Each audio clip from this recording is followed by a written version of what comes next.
Good morning students. आज हम लोग 8 चैप्टर स्टार्ट करेंगे जिसका नाम है रेडॉक्स रिएक्शन, ऑक्सीकरण अपचयन अभिक्रियाएं। ओके, देखिए रेडॉक्स अभिक्रियाओं के बारे में आपने 9th और 10th में भी थोड़ा बहुत पढ़ा है, जिसको मैं हिंदी में कह सकता हूँ अपचयोपचय अभिक्रिया, मतलब ऑक्सीकरण भी हो और अपचयन भी हो। तो रेडॉक्स अभिक्रिया पढ़ने से पहले हम ऑक्सीकरण की परिभाषा पढ़ेंगे और अपचयन की परिभाषा पढ़ेंगे। जब ये दोनों क्रियाएं साथ साथ होती हैं तो उस अभिक्रिया का नाम क्या होता है? रेडॉक्स अभिक्रिया। अपचयो अपचय, अपचयन भी हो उपचयन भी हो, ठीक है, जिसको मैं ऑक्सीकरण अपचयन अभिक्रिया भी कह सकता हूं। इस चैप्टर में हम ऑक्सीकरण के बारे में पढ़ेंगे, अपचयन के बारे में पढ़ेंगे और दोनों क्रियाएं जब साथ साथ हो, जिसे मैं रेडॉक्स कहता हूं, ऑक्सीकरण अपचयन कहता हूं, उनके बारे में पढ़ेंगे। ऑक्सीकरण अपचयन का ध्यान हमें कैसे पता चलेगा? हम जब ये पढ़ेंगे कि ऑक्सीकरण संख्या में परिवर्तन किस प्रकार हो रहा है। ऑक्सीकरण संख्या में जब परिवर्तन होगा तो हमें पता चलेगा कि क्या ऑक्सीकरण हुआ है कि अपचयन हुआ है। ऑक्सीकरण संख्या कैसे निकालते हैं, इसके रूल अपन इस चैप्टर में पढ़ेंगे। और ऑक्सीकरण अपचयन अभिक्रियाएं, जिनको मैं रेडॉक्स कहता हूं, उनका बैलेंस हम किस प्रकार करते हैं, उनको संतुलित किस प्रकार करते हैं, ये भी हम इस चैप्टर में पढ़ेंगे। तो इस चैप्टर को पढ़ने से पहले, रेडॉक्स को पढ़ने से पहले हम इस बात पर विचार करेंगे कि ऑक्सीकरण किसे कहते हैं और अपचयन किसे कहते हैं। तो हमारा जो फर्स्ट टॉपिक है वो है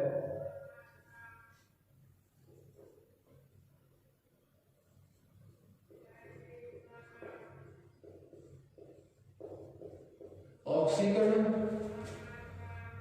तथा अपचयन, ऑक्सीकरण तथा अपचयन की प्राचीन अवधारणा। ऑक्सीकरण तथा अपचयन की प्राचीन अवधारणा। तो प्राचीन अवधारणा में सबसे पहले हम पढ़ेंगे किसके बारे में? ऑक्सीकरण के बारे में। कैपिटल ए, सबसे पहले हम बात करेंगे ऑक्सीकरण के बारे में, जिसको मैं ऑक्सीडेशन भी कह सकता हूं। जिसको मैं क्या कह सकता हूं? ऑक्सीडेशन। देखिए ऑक्सीकरण किसको कहा गया? जब किसी पदार्थ में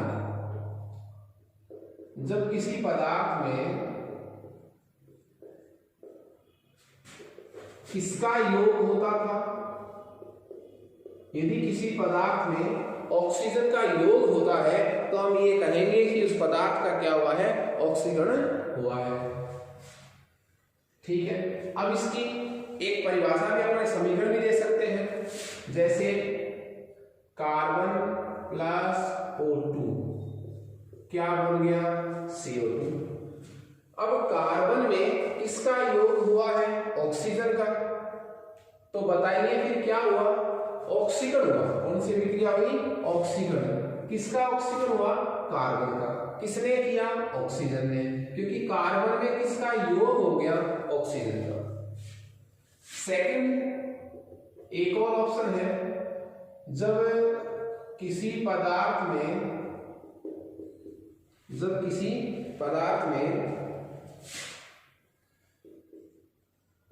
ऋण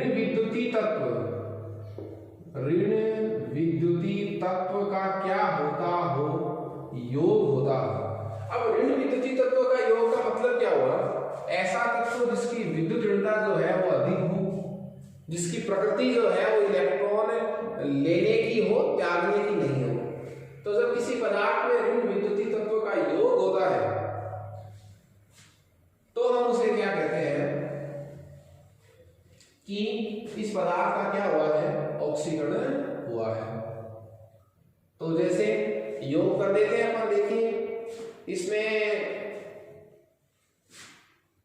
फेरस क्लोराइड, ये यौगिक है फेरस क्लोराइड FeCl2। इसमें जब क्लोरीन का योग होता है तो ये चेंज हो जाता है फेरिक क्लोराइड में। फेरस क्लोराइड किसमें चेंज हो गया, फेरिक क्लोराइड में। तो इसमें किसका योग हुआ, देखो Cl का। Cl किसमें आता है, हेलोजन तत्वों में।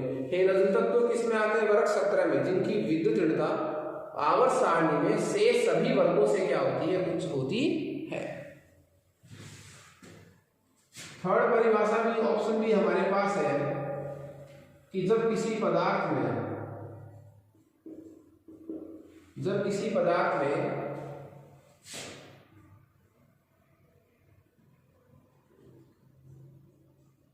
हाइड्रोजन का निष्कासन हो,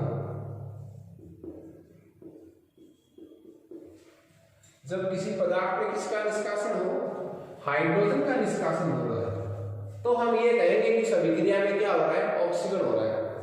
अब हाइड्रोजन के निष्कासन से मैं आपको समीकरण से ही बता सकता हूं कि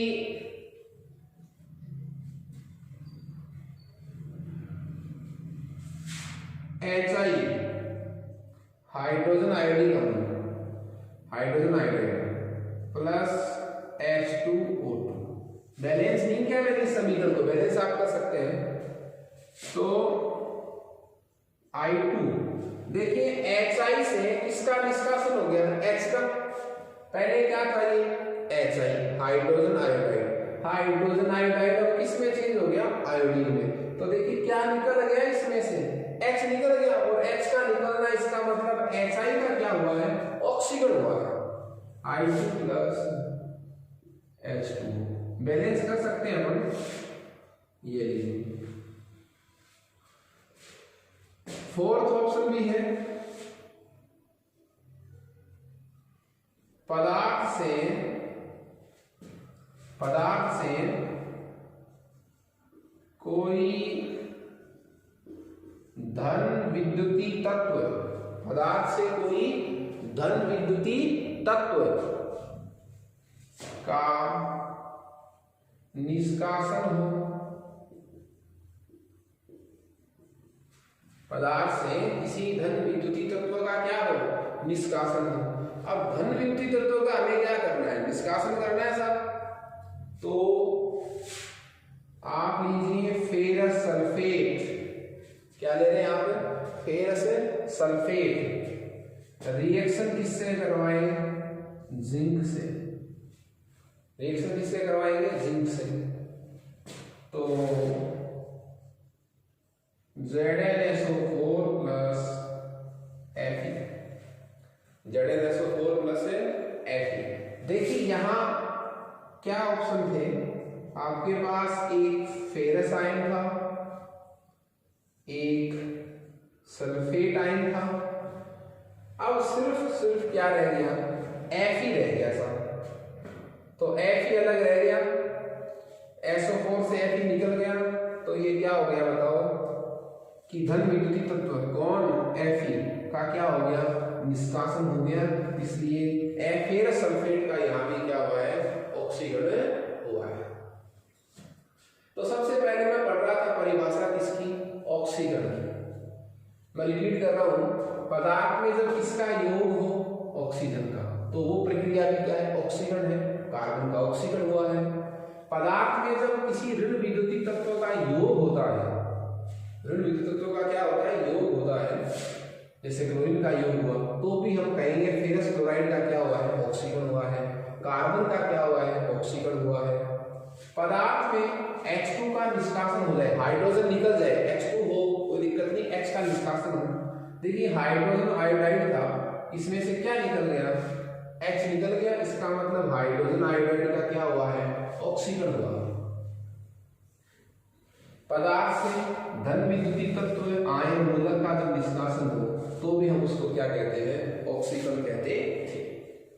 इसी तरह ये प्राचीन अवधारणा थी जो योग व निष्कासन के पैटर्न पर आधारित थी। जस्ट हमारा सेकंड ऑप्शन है इसी पैटर्न पर ऑक्सीजन की परिभाषा।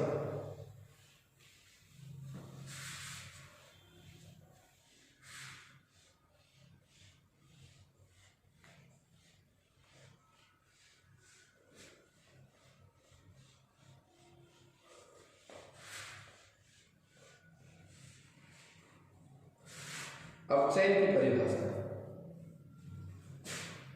कैपिटल B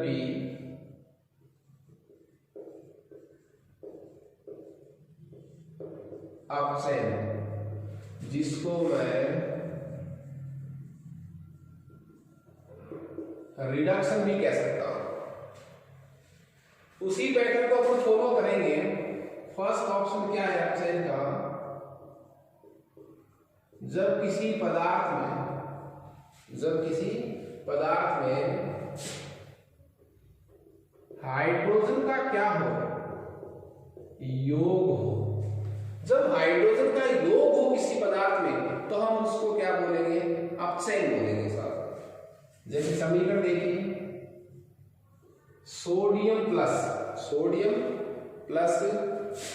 H2 तो बन गया NaH, सोडियम हाइड्राइड। तो देखिए सोडियम में किसका योग हुआ है, हाइड्रोजन का योग हुआ है। अब हाइड्रोजन का जब योग हुआ है सोडियम में, तो मैं ये कहूंगा कि सोडियम का क्या हुआ है, अपसेन हुआ है। रिवाइज कर रहा हूं मैं, जब किसी पदार्थ में हाइड्रोजन का योग होता हो, जब किसी पदार्थ में किसका योग होता हो, हाइड्रोजन का योग होता हो, तो हम उस पदार्थ का क्या बोलेंगे कि क्या हुआ है, अपसेन हुआ है। तो सोडियम में किसका योग हुआ, हाइड्रोजन। ठीक, तो मैं कहूंगा सोडियम का क्या हो गया, अपसेन। सेकंड ऑप्शन है इस परिभाषा का, पदार्थ में धन विद्युती तत्व, पदार्थ में धन विद्युती तत्व का योग, पदार्थ में किसका योग हो, धन विद्युती तत्व का योग हो। अब धन विद्युत का मतलब क्या हो, जिसकी जो विद्युत ऋणता है वो हाइड्रोजन से क्या हो, कम हो। तो I2 का योग मैं करवाऊंगा Hg में, किसमें करवाऊंगा, Hg में। तो मरकरी में जब आयोडीन में जब किसका योग हुआ, मरकरी का, तो मरकरी एक धातु है, धन विद्युत तत्व है, तो बन गया मर्क्यूरिक आयोडाइड। इसके विपरीत फॉर्म क्या होगी, देखो, पदार्थ से क्या निकले, पदार्थ से ऑक्सीजन का क्या हो, निष्कासन हो। पदार्थ से किसका निष्कासन हो, ऑक्सीजन का निष्कासन हो। तो भी हम उसको क्या कहेंगे कि पदार्थ का क्या हुआ है, अपसेन हुआ है। ठीक है, चलिए देखिए, क्यूप्रिक ऑक्साइड प्लस H2। बात आप इस बात को किसी भी तरीके से बोल सकते हैं। क्यूप्रिक ऑक्साइड में हाइड्रोजन का योग हो रहा है, तो हाइड्रोजन के योग को भी अपन क्या कहते हैं, अपसेन हुआ है। जब उत्पाद देखेंगे आप, तो इसमें सिर्फ क्या बचेगा, Cu, ये ऑक्सीजन इसमें चला गया H2।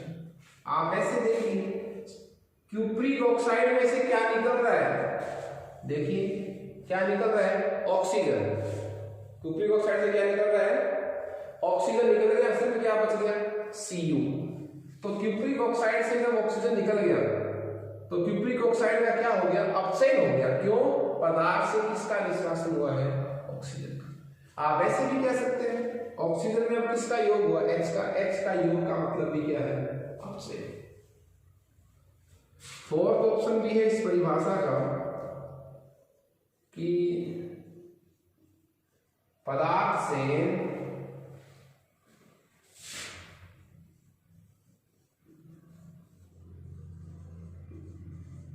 ऋण विद्युती तत्व, पदार्थ से ऋण विद्युती तत्व का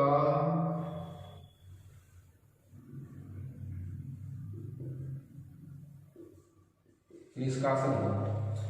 पदार्थ से किसका निष्कासन हो, ऋण विद्युती तत्व का क्या हो, निष्कासन हो। अब पदार्थ से ऋण विद्युती तत्वों के निष्कासन होने का मतलब क्या हुआ, इसकी ताकत क्या हो, अधिक हो। उसमें से किसको निकालना, ऋण विद्युती तत्व को निकालना। तो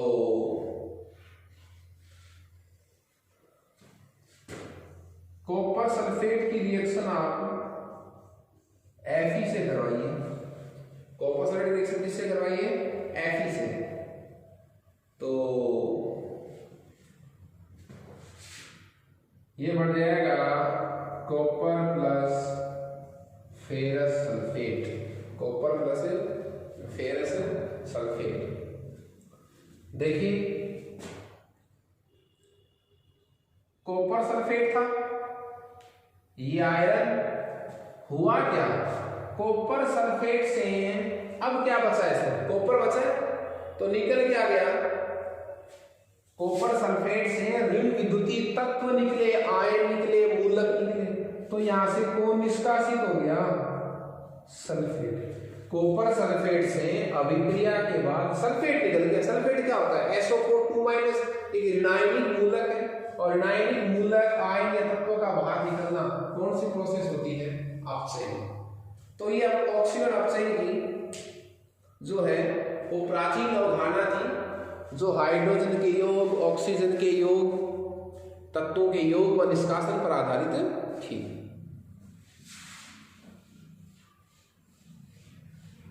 ऑक्सीजन अपचयन की जो आधुनिक अवधारणा है वो इलेक्ट्रॉनिक संकल्पना पर आधारित है।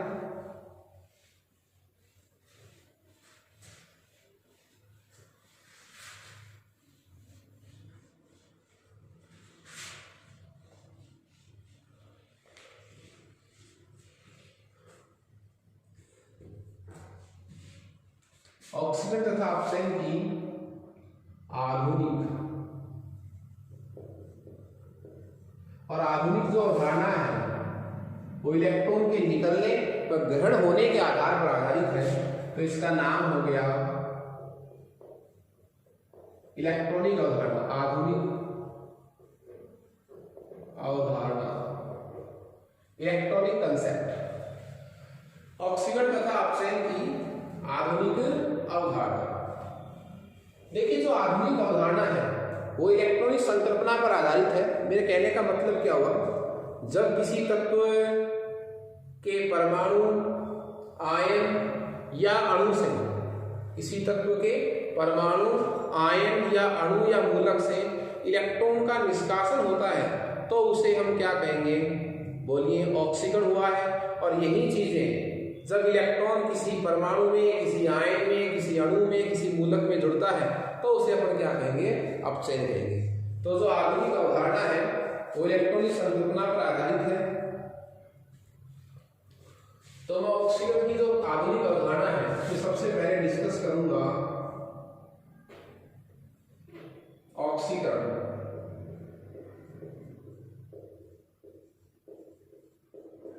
ऑक्सीकरण और इधर डिस्कस करूंगा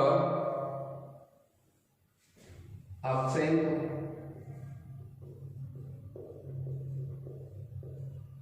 रिडक्शन। ऑक्सीकरण व अपचयन की आधुनिक अवधारणा, जिसको मैं इलेक्ट्रॉनिक अवधारणा भी कह सकता हूं। तो देखिए ऑक्सीकरण का मतलब क्या है कि इलेक्ट्रॉन का निष्कासन। ऑक्सीकरण का मतलब क्या है? इलेक्ट्रॉन का निष्कासन। और अपचयन का मतलब क्या है? इलेक्ट्रॉन का योग। यह आपको पहली बात ध्यान में रखनी। तो देखिए सबसे पहला ऑप्शन इसमें आ जाएगा हमारे पास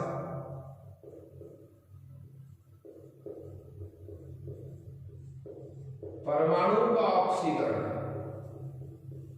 अब परमाणु के ऑक्सीकरण से मतलब क्या समझे आप? इलेक्ट्रॉन का योग किसमें? परमाणु में। सॉरी, निष्कासन। जब इलेक्ट्रॉन का निष्कासन किसी परमाणु से हो तो ऑक्सीकरण किसका हुआ? परमाणु का ऑक्सीकरण। तो देखिए ऑक्सीकरण में आप कह सकते हैं सोडियम पहले वर्ग में आता है, बायतम कोष में एक इलेक्ट्रॉन त्यागेगा, प्लस इधर प्लस लगाने का मतलब कि निकल गया। ठीक है, यहां ऐसे भी लिख सकते थे माइनस इलेक्ट्रॉन, या तो ऐसे लिखो या फिर ऐसे लिखो, ठीक है। तो देखिए ये परमाणु है, परमाणु की पहचान क्या है कि उदासीन परमाणु है। उदासीन परमाणु से जब एक इलेक्ट्रॉन निकल गया तो ये किसमें चेंज हो गया, प्लस में। इसका मतलब ऑक्सीकरण होने से परमाणु या आयन के धनावेश में क्या होती है, वृद्धि होती। एक एग्जाम्पल और लिख देते हैं हम। मैग्नीशियम का ऑक्सीकरण का मतलब क्या हुआ, मैग्नीशियम से कितने इलेक्ट्रॉन निकलेंगे, 2। आयतन कोश में कितने इलेक्ट्रॉन है, 2। सेकंड ऑप्शन हमारे पास है परमाणु का ऑक्सीकरण। अब परमाणु में 2 ऑप्शन आते हैं, धनायन और ऋणायन। तो धनायन आयनों में किसका ऑक्सीकरण, धनायन का ऑक्सीकरण। अब धनायन का ऑक्सीकरण मैं किसको कहूंगा, जब इलेक्ट्रॉन का निष्कासन जो है वो किसी धनायन से हो तो मैं उसको क्या कहूंगा, धनायन का ऑक्सीकरण। तो फेरस कौन सा आयन है, फेरस, फेरस आयन, ठीक है। फेरस आयन जब किसमें चेंज होगा, फेरिक आयन में।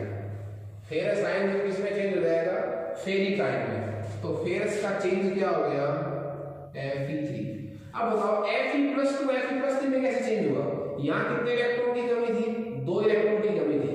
+2 का मतलब क्या, 2 इलेक्ट्रॉन का निष्कासन हो रहा है। अब कितने का हो गया, 3 का, तो 1 इलेक्ट्रॉन और निकल गया। तो फेरस में से जब 1 इलेक्ट्रॉन और निकला तो +3 हो गया, धनावेश से वृद्धि होती है, ठीक है। Q+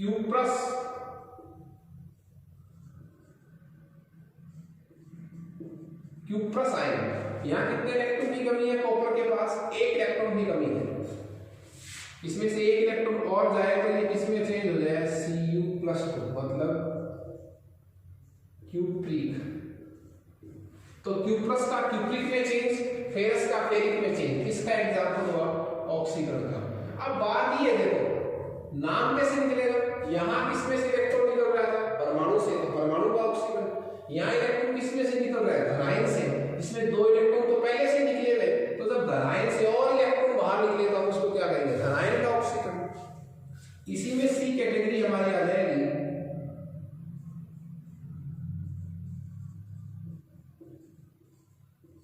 ऋणायन का ऑक्सीकरण।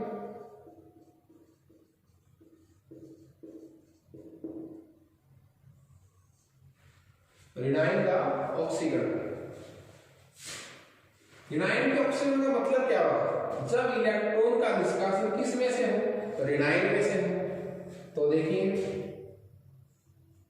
Cl माइनस जब लगा हुआ है तो आप ये समझेंगे कि इसमें इलेक्ट्रॉन एक्स्ट्रा रखे। कितने इलेक्ट्रॉन एक्स्ट्रा रखे, 1। ऐसे कितने क्लोराइड आयन लेने में थी, 2। तो कितने इलेक्ट्रॉन निकल गए, 2। तो Cl + Cl, 2 Cl बच गए, 2, 1 माइनस का 1 इलेक्ट्रॉन फालतू है, इसको वैसे भी कह सकता हूं, ठीक है। उसके बाद Br- कितने इलेक्ट्रॉन एक्स्ट्रा हैं, 1। उसको बाहर निकाल दीजिए तो ये किसमें चेंज हो गया, Br में। ऐसे ब्रोमाइड कितने होते हैं, 2। तो कितने इलेक्ट्रॉन निकल जाते हैं, 2। तो ये क्या बन जाता, Br। तो यहाँ इलेक्ट्रॉन किसमें से निकल रहे हैं, क्लोराइड में से, जो खुद एक क्या है, ऋणायन है। तो किसका ऑक्सीकरण हो गया, ऋणायन का ऑक्सीकरण। उसके बाद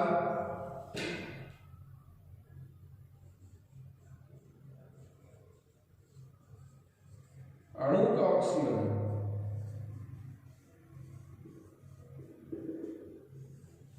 किसका ऑक्सीकरण, अणु का ऑक्सीकरण। अणु के ऑक्सीकरण का मतलब क्या है, जब इलेक्ट्रॉन का निष्कासन जो है वो किसी अणु से हो, इलेक्ट्रॉन का निष्कासन किससे हो, किसी अणु से हो, तो मैं उसको क्या कहूंगा, अणु का ऑक्सीकरण। अब अणु के ऑक्सीकरण में हम बात करें H2S की, H2S की। तो H2S की मैं बात करूं तो देखिए इलेक्ट्रॉन निकालने की कैपेसिटी किसकी होगी, हाइड्रोजन इलेक्ट्रॉन निकालेगा सल्फर। सल्फर एक ऋण विद्युतीय तत्व है। सल्फर क्या है, एक ऋण विद्युतीय तत्व है, जो क्या करता है, वो इलेक्ट्रॉन का ग्रहण करता है, हाइड्रोजन एक धन विद्युतीय तत्व है जो इलेक्ट्रॉन को त्यागता है। तो ऑक्सीजन में कौन त्यागेगा इलेक्ट्रॉन, H त्यागेगा सब। 2 हाइड्रोजन है 2 इलेक्ट्रॉन त्याग देंगे, 2H प्लस कितने इलेक्ट्रॉन बाहर मिलेंगे 2। सल्फर ऐसे कैसे मिलेंगे, तो यहाँ देखिए किसने इलेक्ट्रॉन निकाले, H2S तो अणु था पर अणु में किसने निकाले हाइड्रोजन। तो ये तो पोर्शन था ऑक्सीजन का। सेम टू सेम पोर्शन हम किस में दोहरा सकते हैं, अपचयन। देखिए अपचयन का मतलब क्या है, इलेक्ट्रॉन का क्या होना, योग होना। इलेक्ट्रॉन का क्या होना, योग होना। तो इलेक्ट्रॉन का जो योग है उसमें सबसे पहले किसका अपचयन, बताओ, परमाणु का अपचयन। मतलब इलेक्ट्रॉन जब किस में आए, किसी परमाणु में जब इलेक्ट्रॉन आए तो उसको क्या कहूंगा मैं, बोलिए परमाणु का अपचयन।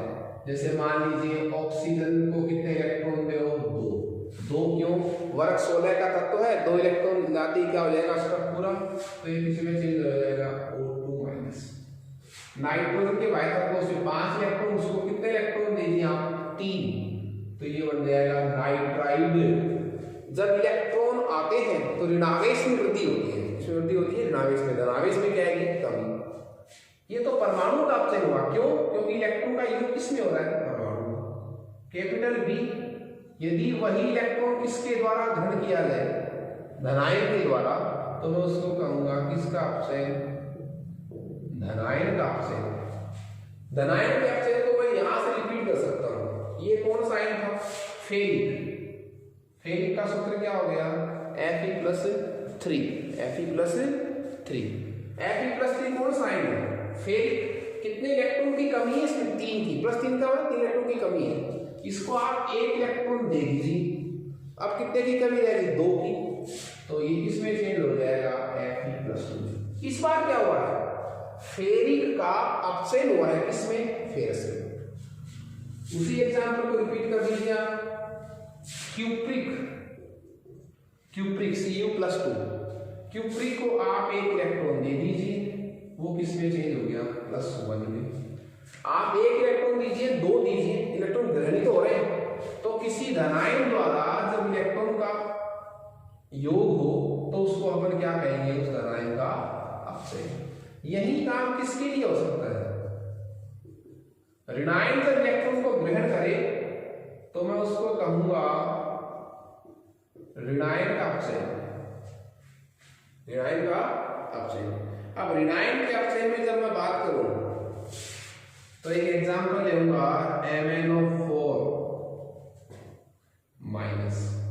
देखिए यहां मैग्नीज की ऑक्सीडेशन स्टेट क्या है, ये माइनस है, x मान लीजिए इसको, x एक ऑक्सीजन के लिए अपन -2 मानते हैं, 4 के लिए -8 बराबर ऊपर कितना है, -1, तो x की वैल्यू कितनी आ गई, +7। तो यहाँ पर मैग्नीज की ऑक्सीडेशन स्टेट कितनी है, 7, उसमें 7 इलेक्ट्रॉन की कमी है। आप उसको 1 इलेक्ट्रॉन दे दीजिए तो कितने की कमी रह जाएगी, 6 की, और 6 की कमी हो जाएगी तो यहाँ हो जाएंगे, ये 6 हो जाए मान लो, तो आप x 7 की जगह 6 रखकर देख लो, तो यहाँ कितने आ जाएंगे, 6, तो कितने हो जाएगा आपके पास 2, तो MnO4-2। देखिए MnO4- में मैग्नीज की ऑक्सीडेशन स्टेट कितनी थी, +7, और MnO4-2- में जो मैग्नीज की ऑक्सीडेशन स्टेट है वो +6 आ गई। देखिए आप x 4 दूनी 8 बराबर -2, तो x की वैल्यू कितनी आ गई, +6। यहाँ 7 इलेक्ट्रॉन की कमी थी, यहाँ कितने इलेक्ट्रॉन की कमी थी, 7 इलेक्ट्रॉन की कमी थी, और यहाँ कितने इलेक्ट्रॉन की कमी है, 6 इलेक्ट्रॉन की कमी है। इसका मतलब मैग्नीज ने 1 इलेक्ट्रॉन लिया, वो मैंने यहाँ पर लिख दिया। तो ये इलेक्ट्रॉन किसके द्वारा लिया गया था, किसी ऋणायनिक स्पीशीज के द्वारा लिया गया था, इसलिए इसको मैं क्या करूंगा, किसी ऋणायन का अपचयन। लास्ट हमारे पास क्या है, अणु का अपचयन। अणु के अपचयन में मतलब क्या हुआ, जब इलेक्ट्रॉन ग्रहण कौन करे, ऋणायन ग्रहण करे। जब कौन ग्रहण करे, ऋणायन, अणु में ऋणायनिक पोर्शन। तो बात करें H2O की, H+ OH माइनस। यहां आप देख रहे होंगे कि H इलेक्ट्रॉन त्यागे हैं, ऑक्सीजन इलेक्ट्रॉन लिए। आप सिर्फ ग्रहण करने का दिखाएं तो यहां पर कितना ले, 2। तो ये हो जाएगा H2। यहां देखिए आप, हाइड्रोजन ने न तो इलेक्ट्रॉन लिया है न दिया है, तो OH ने कितने इलेक्ट्रॉन ले लिए, 2। किसने ग्रहण किए, OH आयन ने। पर OH आयन किसके अंदर था, अणु में, तो मैं इसको क्या कहूंगा, किसी अणु का अपचयन। ओके, तो इस तरह आज हमने ऑक्सीकरण तथा अपचयन की प्राचीन अवधारणा पढ़ी और ऑक्सीजन अपचयन की इलेक्ट्रॉनिक अवधारणा, जिसको मैं नवीन अवधारणा भी कह सकता हूँ, पढ़ा है। नेक्स्ट वीडियो में हम रेडॉक्स अभिक्रियाओं के बारे में पढ़ेंगे। Okay, thank you students.